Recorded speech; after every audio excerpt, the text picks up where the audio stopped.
મિત્રો આપણે જે ઓક્સિજનની O2 ની બનાવટ, એના ગુણધર્મો અને ઉપયોગો વિશે જોઈશું. તો સૌથી પહેલી બનાવટ, બરાબર. તો ઓક્સિજનના કેટલાક ક્ષારો એવા છે, ઓક્સિજન યુક્ત ક્ષારો, ઓક્સિજન યુક્ત ક્ષારો જેવા કે KClO3, પોટેશિયમ ક્લોરેટ, બરાબર. પોટેશિયમ ક્લોરેટને મેંગેનીઝ ડાયોક્સાઇડની હાજરીમાં ગરમી આપવામાં આવે. જો તમે આને ન નાખો ને તો ધીમેથી ઓક્સિજન ઉત્પન્ન થાય, અને MnO2 નાખો તો ઝડપથી ઓક્સિજન ઉત્પન્ન થાય. તો KCl વત્તા O2 સમીકરણને સંતુલિત કરો તો ટ્વાઇસ 3 ટાઈમ્સ, બરાબર.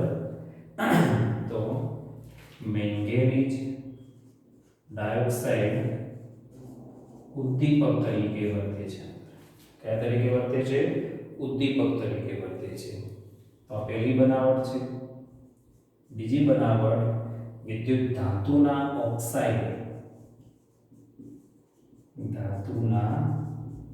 ઓક્સાઇડનું ઉષ્મીય વિઘટન કરીએ આપણે.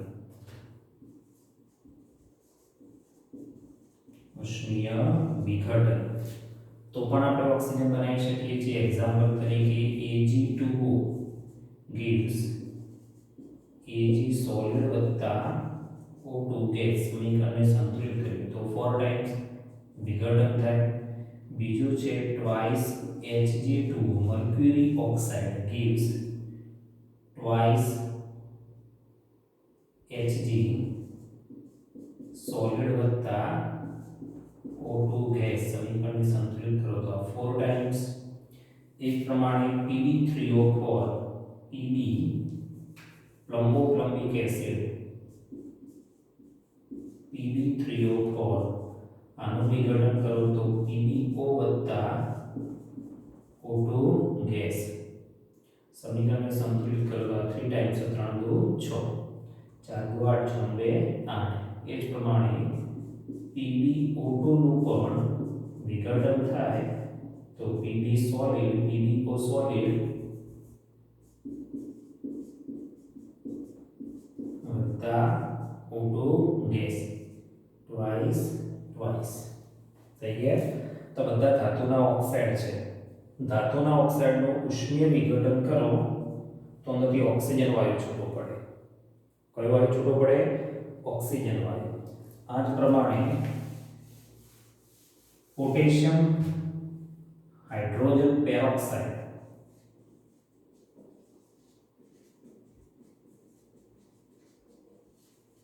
તો હાઇડ્રોજન પેરોક્સાઇડ એટલે H2O2, એનું પણ વિઘટન કરવામાં આવે તો પાણીનો અણુ છૂટો પડી જાય વત્તા O2 ગેસ.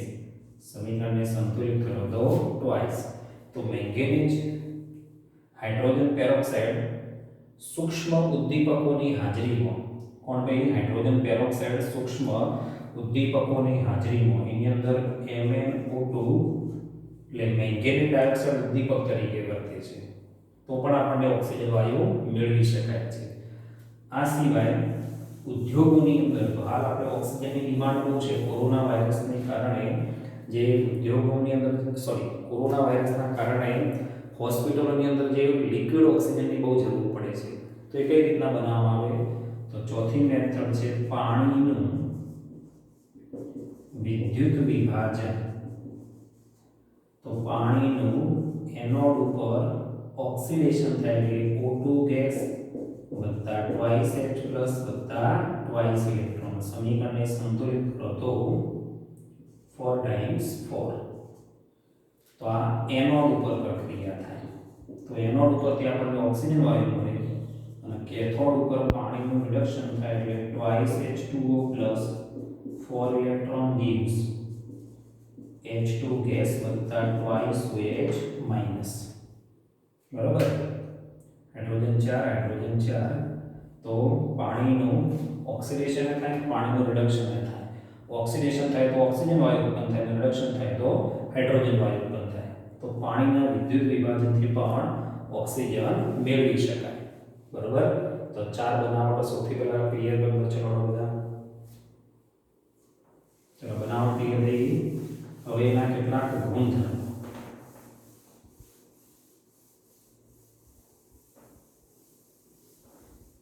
ચલો આ સિવાય વાતાવરણની અંદર આપણે જાણીએ છીએ કે વાતાવરણમાં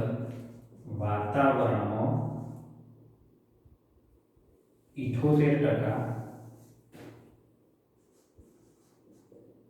ઓક્સિજન છે અને 20% જેટલો 78% જેટલો નાઇટ્રોજન છે, 20% જેટલો ઓક્સિજન છે. આ બેનો વાતાવરણમાંથી લાવવામાં આવે, અધિશોષણ કરવામાં આવે, અધિશોષણ, અને એનું પ્રવાહીકરણ કરવામાં આવે.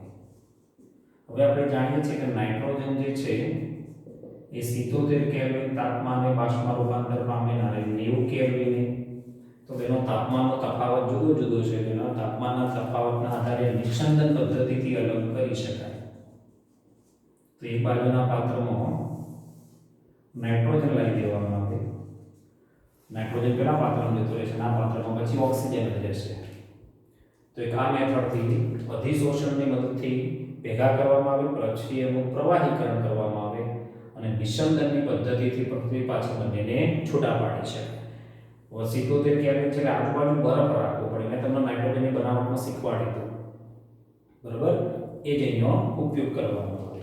ચલો બીજું છે એના ગુણધર્મો. ચલો ગુણધર્મ. તો ઓક્સિજન વાયુ રંગવિહીન છે, ગંધવિહીન છે, સ્વાદવિહીન છે. આ રૂમની અંદર છે, દુનિયામાં મધ્ય છે પણ દેખાય છે ખરો ના. આપણે બોલીએ છીએ એટલે આપણા મોંમાં પણ જાય, એના સ્વાદ ને રંગને કોઈ ખ્યાલ આવતો નથી. બીજું કે આપણે પાત્રની અંદર 100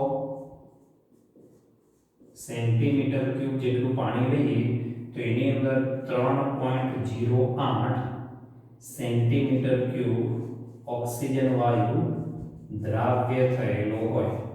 શું થયેલો હોય? દ્રાવ્ય. અને આ ઓક્સિજન વાયુ જે પાણીમાં ઓગળે છે એના જ કારણે જળચર પ્રાણીઓ વાયુમાં ઓગળેલા ઓક્સિજનનો ઉપયોગ શ્વસન તરીકે કરે છે. કયા તરીકે કરે છે ભાઈ? શ્વસન તરીકે કરે છે. બીજું છે એનું ઠાર બિંદુ અને બીજું છે એનું ગલન બિંદુ. તો ગલન બિંદુ મેં તમને કીધું હતું 90 કેલ્વિન છે, જ્યારે એનું ઠાર બિંદુ 55 કેલ્વિન છે. તો બંને પર અંડરલાઈન કરી દેવાનું.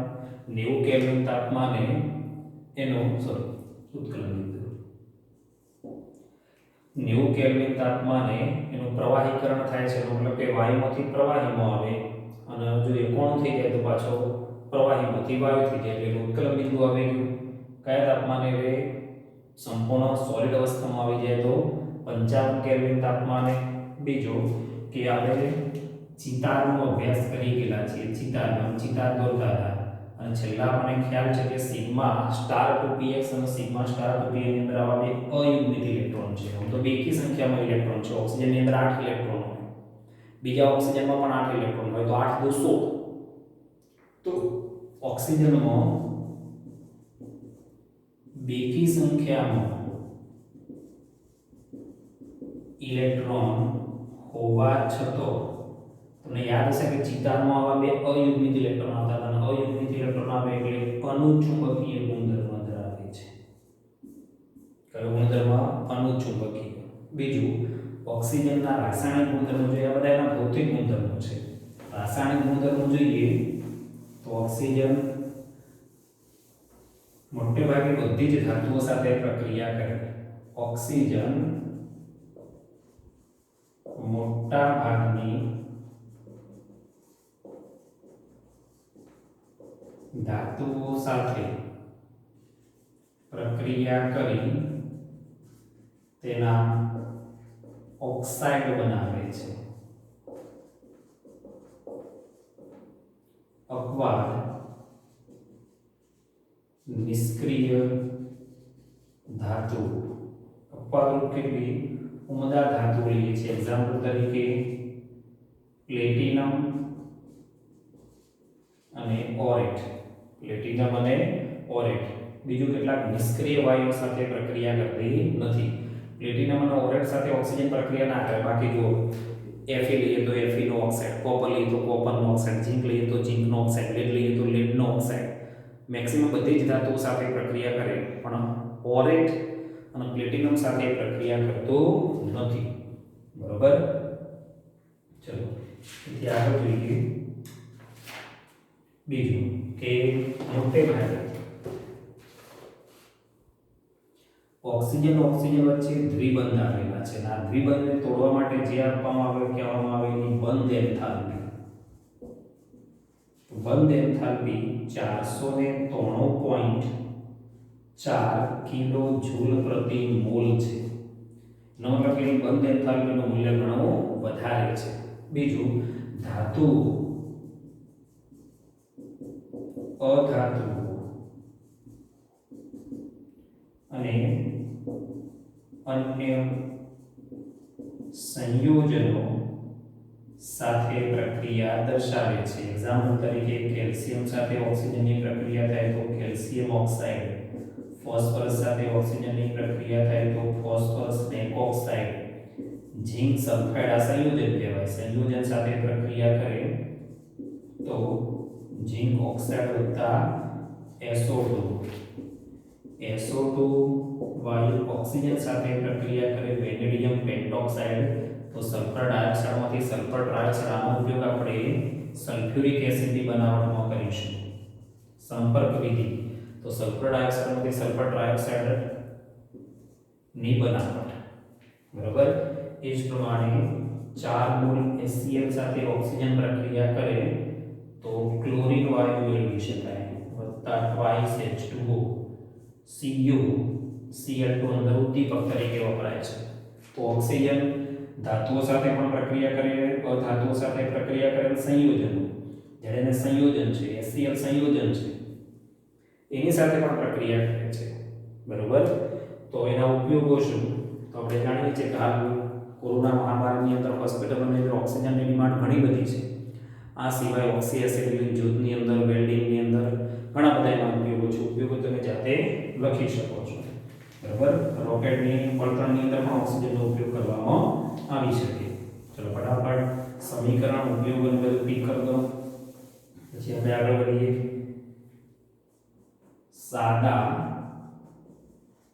ઓક્સાઇડ સંયોજનો. સાદા ઓક્સાઇડ સંયોજનો. ચલો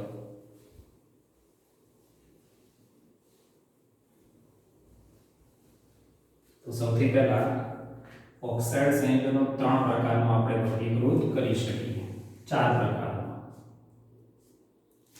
એક એસિડિક ઓક્સાઇડ, બીજો છે બેઝિક ઓક્સાઇડ,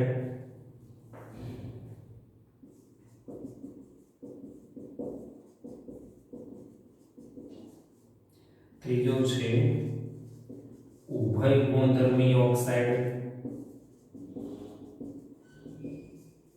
અને છેલ્લો છે તટસ્થ ઓક્સાઇડ. ધ્યાન રાખજો. તો સાદા ઓક્સાઇડ સંયોજનોની અંદર જ્યારે પાણી ઉમેરવામાં આવે, પાણી ધ્યાન રાખજો. બરોબર? સ્થિતિ બધાની વ્યાખ્યા એક સરખી છે. સાદા ઓક્સાઇડ સંયોજનો પાણી સાથે પ્રક્રિયા કરીને જો એસિડિક એસિડ અંદર ઉત્પન્ન કરતા હોય તો એને એસિડિક ઓક્સાઇડ કહેવાય. OH- ઉત્પન્ન કરતા હોય તો બેઝિક ઓક્સાઇડ કહેવાય. H+ ઉત્પન્ન કરતા હોય એમાં OH- ઉત્પન્ન કરતા હોય તો ઉભય ગુણધર્મી કહેવાય. H+ ઉત્પન્ન ના કરે, OH- ઉત્પન્ન ના કરે, જો આ બે અલગ અલગ છે. આમાં 2 થી 2 ઉત્પન્ન થાય. એસિડિક કહેવાય, બેઝિક કહેવાય. જેના પેલાની અંદર એસિડિક વલણ ના હોય કે બેઝિક વલણ ના હોય તો એને તટસ્થ કહેવાય. શું કહેવાય? તટસ્થ કહેવાય. બરોબર? તો ઓક્સાઇડ સંયોજનો, તો સાદા ઓક્સાઇડ સંયોજનો એસિડિક, બેઝિક અથવા ઉભય ગુણધર્મીય વર્ગીકૃત ધરાવે છે. તો પાણી સાથે પ્રક્રિયા કરતી એસિડિક, તો એક્ઝામ્પલ તરીકે કયા કયા? તો SO2, Cl2O7, CO2 અને N2O5. તો બધા ઓક્સાઇડ એસિડિક ઓક્સાઇડ છે, કારણ કે બધા પાણી સાથે પ્રક્રિયા કરે તો અંદર એસિડિક વલણ જોવા મળે. કેવું વલણ જોવા મળે? એસિડિક વલણ જોવા મળે. એક્ઝામ્પલ તરીકે SO2 H2O gives H2SO3. SO3 H2O gives H2SO4. બરાબર. તો મોટે ભાગે અધાતુના ઓક્સાઇડ સંયોજનો, જો સલ્ફર છે ને એ અધાતુ છે, ક્લોરીન અધાતુ છે, કાર્બન અધાતુ છે, નાઇટ્રોજન અધાતુ છે, તો મોટે ભાગે અધાતુને એમસીક્યુ માટે ખાસ યાદ રાખજો. આ વધારે પૂછાવું કે મોટે ભાગે જે અધાતુના ઓક્સાઇડ હોય એ બધા એસિડિક હોય. બરોબર. અને અપવાદરૂપ ઊંચી ઓક્સિડેશન અવસ્થા ધરાવતા ધાતુના ઓક્સાઇડ એસિડિક છે. એક્ઝામ્પલ તરીકે Mn2O7, Cr2O3, V2O5. તો મેંગેનીઝ ધાતુ છે, ક્રોમિયમ ધાતુ છે, વેનેડિયમ ધાતુ છે. તો એમસીક્યુ માટે ખાસ યાદ રાખજો કે અધાતુના ઓક્સાઇડ એસિડિક હોય તો નીટ અને જેડબલઈ ની અંદર જ્યારે આવા પ્રશ્નો પૂછાતા હોય તો વિદ્યાર્થીઓનો બેઝિક કોન્સેપ્ટ ખાસ યાદ રાખે કે જે અધાતુ છે, અધાતુનો ઓક્સાઇડ એસિડિક હોય, અને ધાતુ હોય તો ધાતુનું જેનું ઓક્સિડેશન આંક ઊંચું હોય, મેંગેનીઝનો ઓક્સિડેશન આંક +7 છે, +6 છે, વેનેડિયમનો +5 છે. તો ઊંચી ઓક્સિડેશન અવસ્થા ધરાવતા ધાતુના ઓક્સાઇડ એસિડિક હોય છે. ક્લિયર એક આ વસ્તુ? તો કોન્સેપ્ટ ક્લિયર થઈ ગયો. બરોબર. બીજું કે જે સાદા ઓક્સાઇડ સંયોજનો પાણી સાથે પ્રક્રિયા કરીને એનું બેઝિક વલણ ધરાવતા હોય તે બધા બેઝિક ઓક્સાઇડ છે. એક્ઝામ્પલ તરીકે કેલ્શિયમ ઓક્સાઇડ, સોડિયમનો ઓક્સાઇડ, બેરિયમનો ઓક્સાઇડ વગેરે. હવે તમને ખ્યાલ આવતો છે તમે મેન્ડેલિયનના આવર્ત કોષ્ટકમાં જુઓ ને તો કેલ્શિયમ, સોડિયમ, બેરિયમ એ પહેલા બીજા સમૂહમાં આવે. એનો મતલબ કે આમથી આમ જઈએ તો એસિડિક વલણ અને આમથી આમ આવીએ તો બેઝિક વલણ. એક્ઝામ્પલ તરીકે CaO H2O gives CaOH twice. તો અંદર OH- ઉત્પન્ન થાય છે. શું ઉત્પન્ન થાય છે? OH- ઉત્પન્ન થાય છે. એ જ પ્રમાણે જે સાદા ઓક્સાઇડ સંયોજનો પાણી સાથે પ્રક્રિયા કરીને એસિડિક અને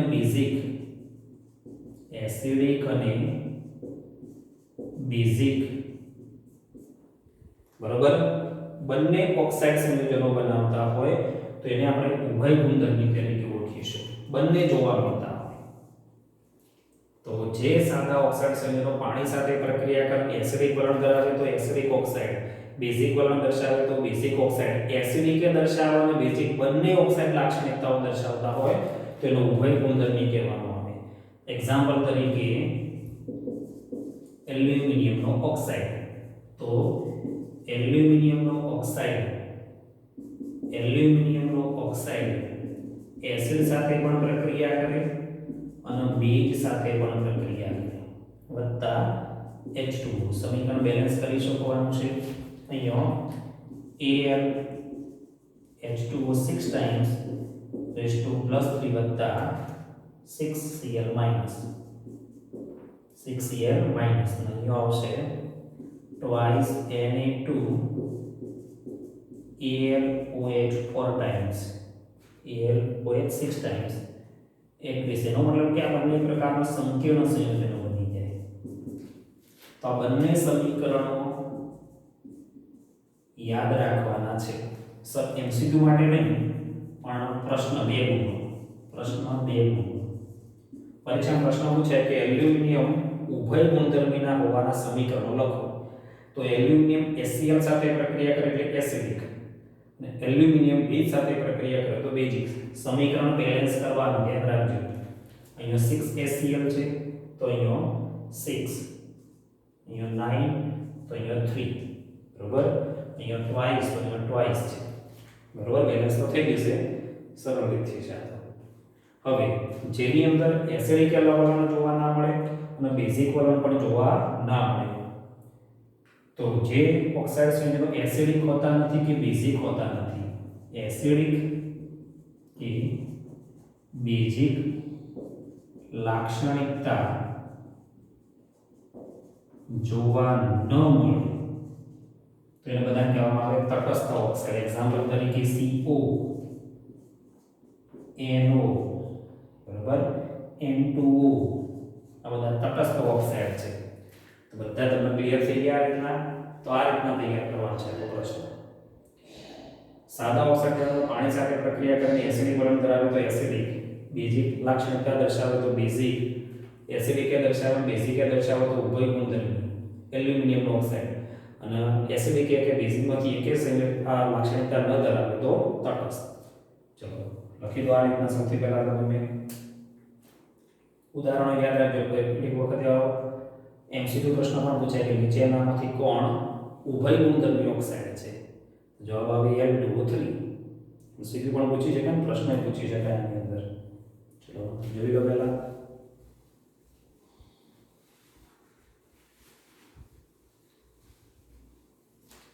પછી બીજી બનાવટ જોયું છે આપણે.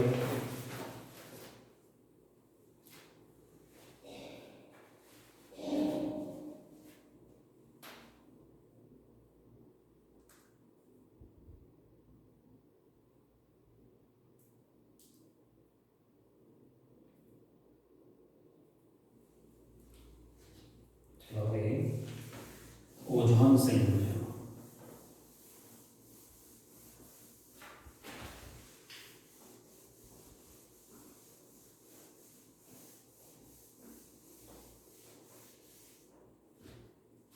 ઓઝોન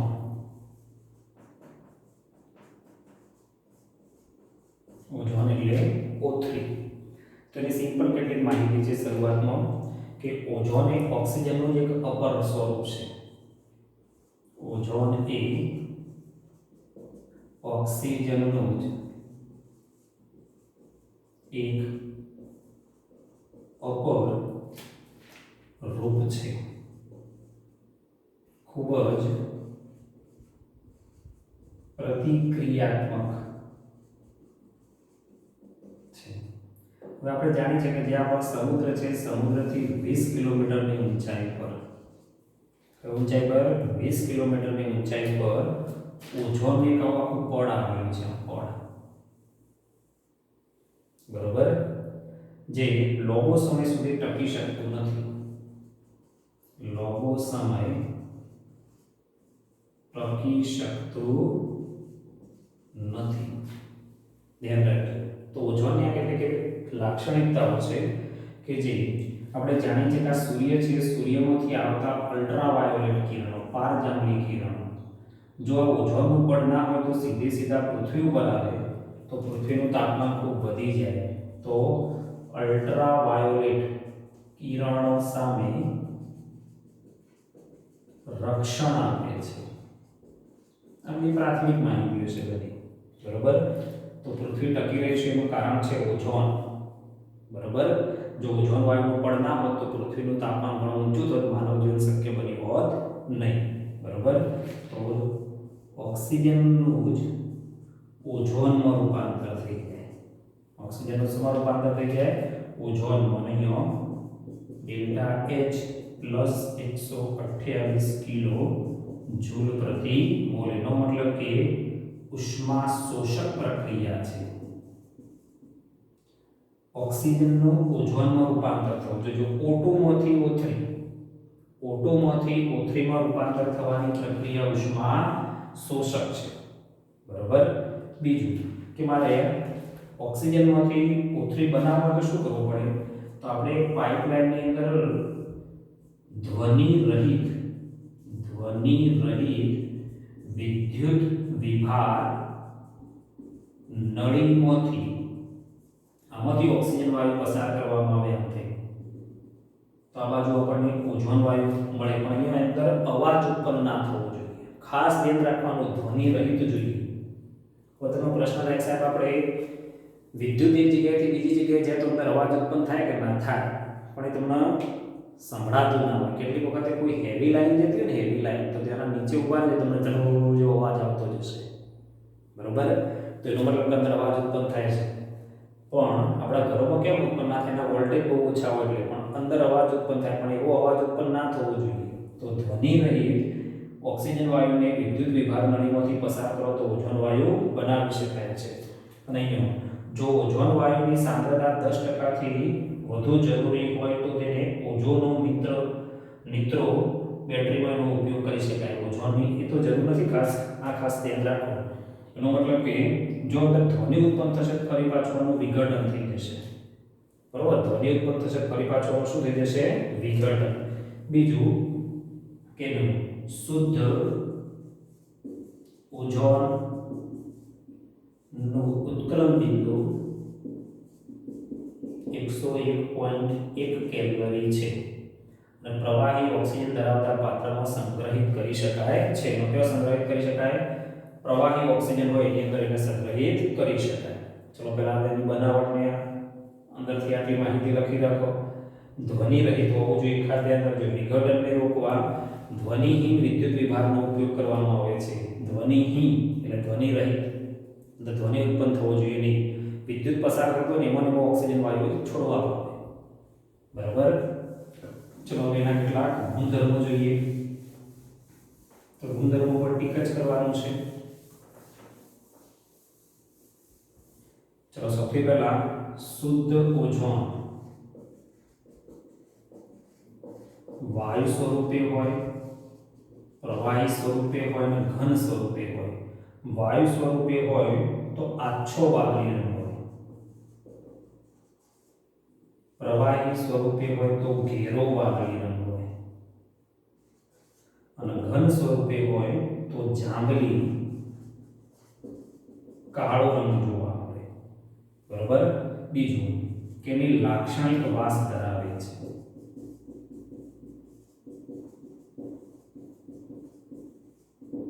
ઓછી સાંદ્રતા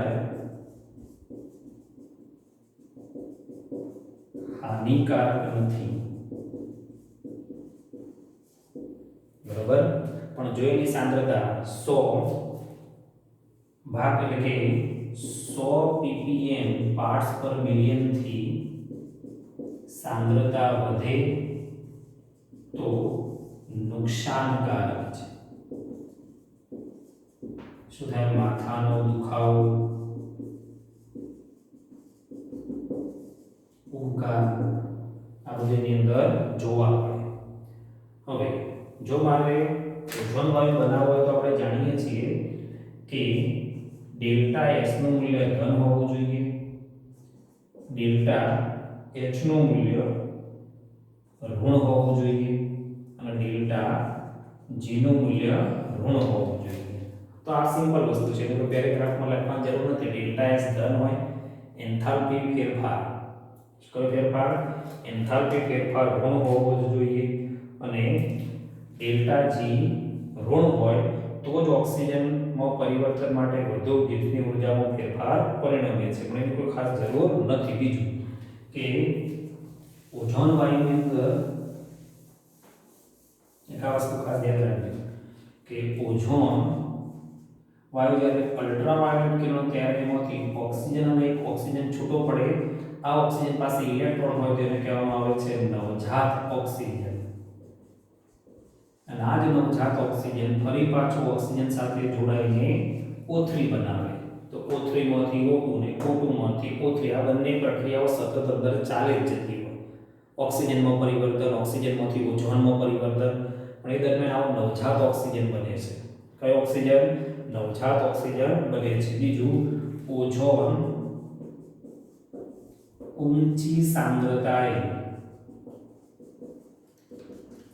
વિસ્ફોટક પદાર્થ તરીકે વર્તે છે. વિસ્ફોટકમાં પરિણમે, ઊંચી સાંદ્રતા જતી રહે ત્યારે. નીચી સાંદ્રતા એનું કોઈ નુકસાન નથી. 100 ppm હોય તો માથાનો દુખાવો, ઉબકા જેવી અસર જોવા મળે, પણ ખૂબ જ ઊંચી સાંદ્રતા થઈ જાય તો વિસ્ફોટકમાં પરિણમે છે. બીજું ઓઝોન PbS વત્તા O3 gives PbSO4 વત્તા O2 ગેસ. બરાબર, સમીકરણને સંતુલિત કરો તો 4 તો અહીંયા 4 4 12 4 8 4 12. એનો મતલબ કે લેડ સલ્ફાઇડનું લેડ સલ્ફેટમાં રૂપાંતર કરે અને એ જ પ્રમાણે આયોડાઇડ આયનનું આયોડિનમાં રૂપાંતર કરે વત્તા twice OH minus plus O2 gas. તો આને કહેવામાં આવે આયોડાઇડ આયન, આને કહેવામાં આવે આયોડિન. તો તમારું વાક્ય બરોબર ધ્યાન રાખજો. ઓઝોન વાયુ લેડ સલ્ફાઇડનું સલ્ફેટમાં રૂપાંતર કરે જ્યારે આયોડાઇડ આયનનું આયોડિનમાં રૂપાંતર કરે. તો આ સમીકરણ તૈયાર કરવાનું છે.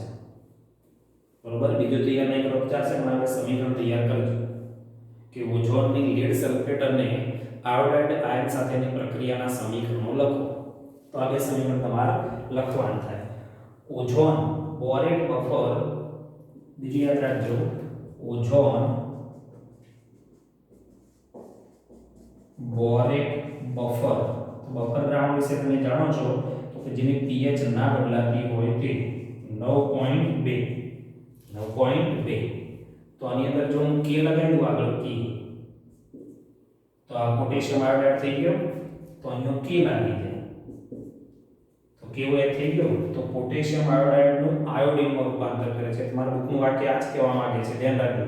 પોટેશિયમ આયોડાઇડના વધુ પડતા દ્રાવણ સાથે પ્રક્રિયા કરે ત્યારે આયોડિન મુક્ત થાય છે. તો આ જ સમીકરણ આવે છે.